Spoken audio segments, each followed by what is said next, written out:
Well, I thought that he made a very strong call for mutual understanding and learning between cultures and civilizations, and this is exactly what UNESCO stands for. So we're very happy to see that call happen. We see the immense need for exactly that kind of mutual understanding and respect and collaboration. It's simply not a smart thing to retreat on unilateral views and behind walls and things like that, because the world we live is completely connected. The kind of waste of resource we see in protectionism and it's terrible. We could be using this kind of resource for development and for cooperation. And besides, we need the all brains, all peoples and all nations to work together in order to solve what we see as global challenges. For example, the issues of climate change, they have no borders. The issues of extremism, they have no borders sometimes. So the importance of us finding common ground and finding a spirit of reaching out and working together is enormous and even more necessary every day. So I'm very impressed and very happy to see President Xi make that call for Asia as well as for the world. And I was also very happy to see other regions represented in the CDAC because, the president of Greece said that, it's not just about Asia, it's about reaching out to the world as well.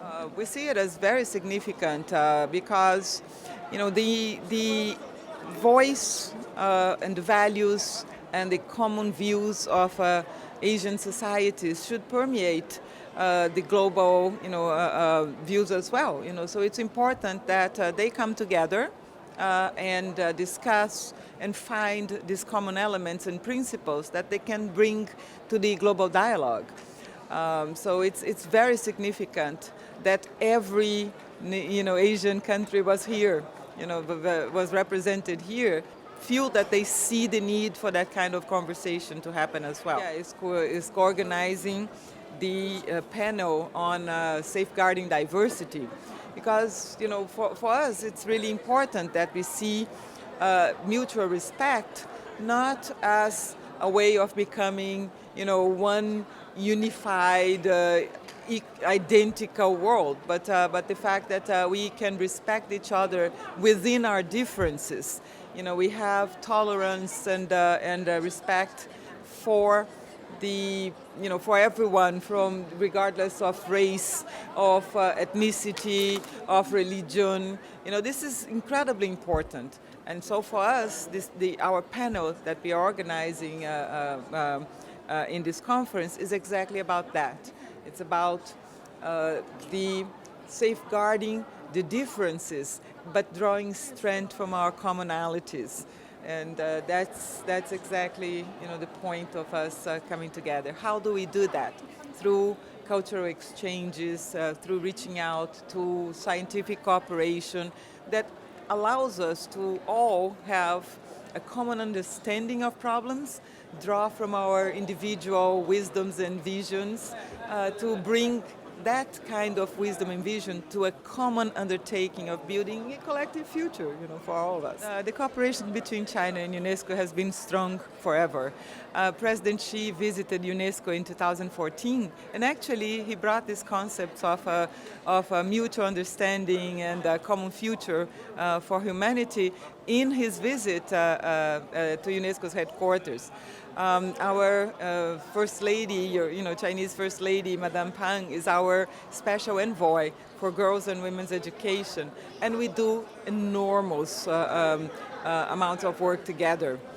China supports a lot of the efforts that UNESCO makes for intergovernmental dialogue by inviting them to China, by hosting a lot of our events, contributing to discussions.